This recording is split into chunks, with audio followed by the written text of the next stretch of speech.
Welcome back to my film and TV channel. I'll take you over to Eden today. How would you fancy that? Yes, a 2-hour film, this one. Survival psychological thriller. This is classed as directed by Ron Howard and written by Noah Pink from a story by Pink and Howard themselves. Yeah, based on actual true events, this one, guys. So a lot of dramatic license, I'm sure. Chase Hutchinson from the rap website said of this film, if Howard and Sydney Sweeney, who stars in this, can make movies together like this all the time, may neither of them, or neither, depending where you're from, ever stop. Yeah, but Owen Gleiberman from Variety said Howard gets so immersed in the subject, so possessed by it, so lost in it, that he forgot to do what he can actually usually do in his sleep, tell a relatable story. Well, who's right of those two extremes? We'll talk about that in a moment.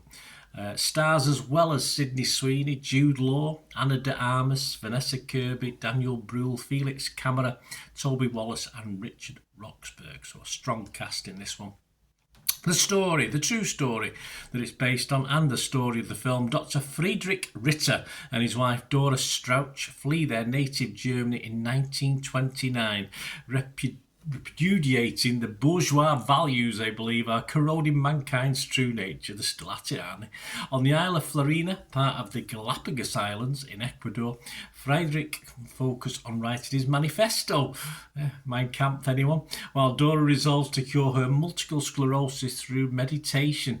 Their hard-won solitude, however, is short-lived. They're joined by Margaret and Heinz Wittmer, who proved to be earnest, capable settlers.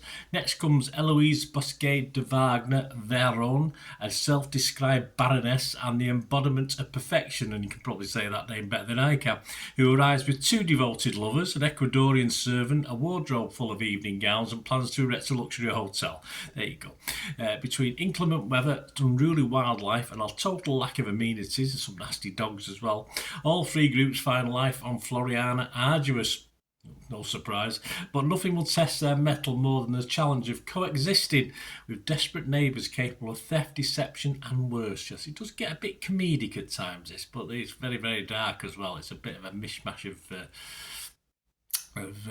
actual ideas, if you like. This was released theatrically in Germany on April the 3rd, 2025. So it's available there, and I must admit I watched the German version myself. More of that in a moment. It's got a US theatrical release and worldwide from around the 22nd of August 2025. So I'm recording this on the 17th of July, so a little bit ahead of it, 5 weeks ahead of its US release, and other territories as well. Check your territories if you're interested in this film, guys. You might know a lot about the true story, but you should see this adaptation of it.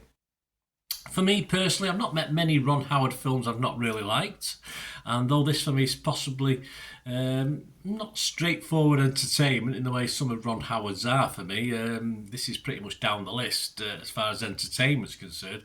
I did sort of like it, but I say sort of like it, there is a couple of proviso in this, though its style will obviously turn a few off, and that's okay. It won't be to everyone's taste, and that's probably how it should be. I mean, it doesn't. Every film can't appeal to everybody. People get really upset. Oh, that's a crap film. Why do you like? It's just how it is. It's simple. It's a reasonably slow burn with interesting, if not instantly likable characters. You sort of flip flop with some of the characters liking them and not liking them. And if you're looking for that bad guy or girl, well, your opinion, as I said, will change, although one or two might continuously annoy you and be bad, which is good, and perhaps hopefully get their comeuppance, but you'll have to watch. As ever with a story based on fact, there's going to be liberties taken with the story. But if you watch a film like this and want to find out more about the characters in true life, then it's good to go out and find out. Yeah, you want to spend a bit of time doing that.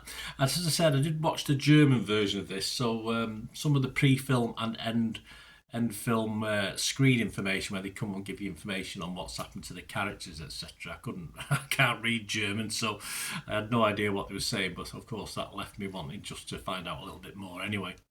The cast, generally solid. There are no real weak links in the main protagonists in this. The setting, of course, I think it was shot in Australia. It wasn't shot on the Galapagos Islands.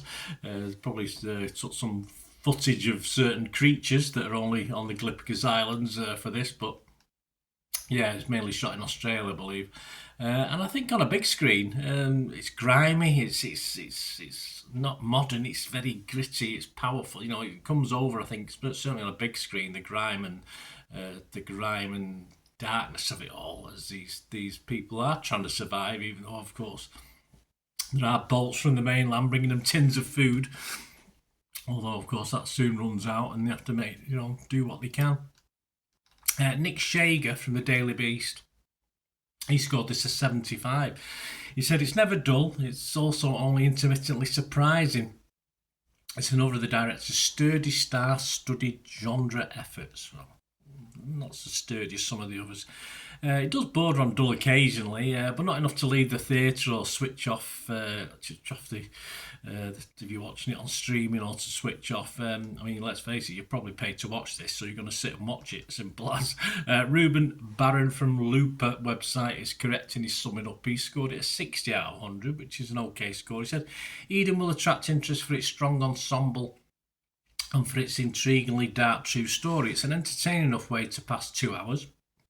A bit long, but it's also not a film I expect people will be thinking about long after they see it. Yes, I have to agree. Not the film, perhaps, though you want to spend, as I say, might want to spend 30 minutes or so checking out about the true story and then forget about it all, the film and the true story. So that's just about sums it up, I think, at the end of it. I think that's what we're going to end up with from this.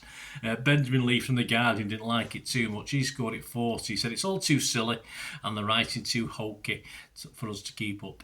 And by the end, truly cared about who survives or not. Yeah, I must admit, if the island had been hit by a tsunami 3/4 of the way through, it may have been a more entertaining fight for survival, or perhaps a pterodactyl or T-Rex or two might have helped as well, with the location, of course, on an island. But yeah, that might have worked better to liven the thing up, and it wouldn't have been as silly as some parts of this. As far as the difference of opinion at the start of this feature between Owen Gleiberman and Chase Hutchinson, I think Gleiberman's negativity is a little bit nearer the mark, but still slightly over the top. I don't think it's quite as bad as that. As I said earlier, I've normally really liked, even loved, most of Howard's stuff, and this is a slight tweak perhaps to his portfolio. I sort of liked the more character-driven microcosm of the bourgeois society feel to it. It's not really, it is an interesting story, but it's not told that. There's not that many in it to actually make it into a really intriguing story, unfortunately. You're talking a handful of people, of course. And it's interesting, but it's never really gripping. That's a problem. Ultimately, as a film, it's forgettable. It certainly is, and not one I can recommend as a must-see. Certainly for a Ron Howard film. Anyway, I'm not going to say to anyone now, "Yeah, don't miss this, guys." I just can't do that with this. As I say, if you pay to watch it, you'll sit and watch it and leave it and think, "Oh well, okay, move on to the next one." What are others thinking? Well, Rotten Tomatoes, it's getting a good rating, only 56% positivity, but it does actually score a 6.4 out of 10. So the people who are positive are giving it quite high marks. It's got 18 fresh and 4 rotten reviews. So make that 18 fresh, just make it 19. But I must admit, I was tended towards rotten on this, but it's a very close run thing. So I'll make it 19 fresh and 4 rotten. Metacritic, their average was 60 out of 100, so halfway based on 13 critics. 7 were positive, 5 were mixed, and 1 was negative. So I'll make that 6 mixed for me. Internet Movie Database, yeah, okay, it's fine. 5,200 scores and reviews, so it's a few reviews to look at. And it's getting a 6.3, so it's okay. It's fine. It's that's okay, a 6.3. But personally, as I said, if I give something a 6 out of 10, then I wouldn't put anyone off watching it, but I'm not going to give this a 6 out of 10. I'm just going to give it a 5.5 out of 10, because even though I watched it and it was okay, I couldn't say, yeah, don't miss this, guys, or this is Ron Howard, you've got to watch this. It's just okay, and that's all there is to it. Let me know what you think, guys. Please give us your views on this film and Ron Howard, and anything to do with film and TV. It'd be great to hear from you. Please, if you do like what I try and do on the channel with these reviews, of course I do other things, information, vlogs, etc. on films and TV. If you do like what I try and do and want to help try and support the channel, or support me on social media, follow my stuff, of course, on Facebook, Blue Sky I'm on now as well, stuff like that. All I ever ask is you to find out how is to keep watching and listening. I hope you enjoyed the feature, guys. Thanks for watching. Please, if you did enjoy the content, please like, give us a thumbs up, and if not already done so, press that subscribe button. If you've not already subscribed, that'd be wonderful. It's free to subscribe, absolutely free. Also, check out my social media links if you want to follow me on TikTok, Instagram, X, Facebook.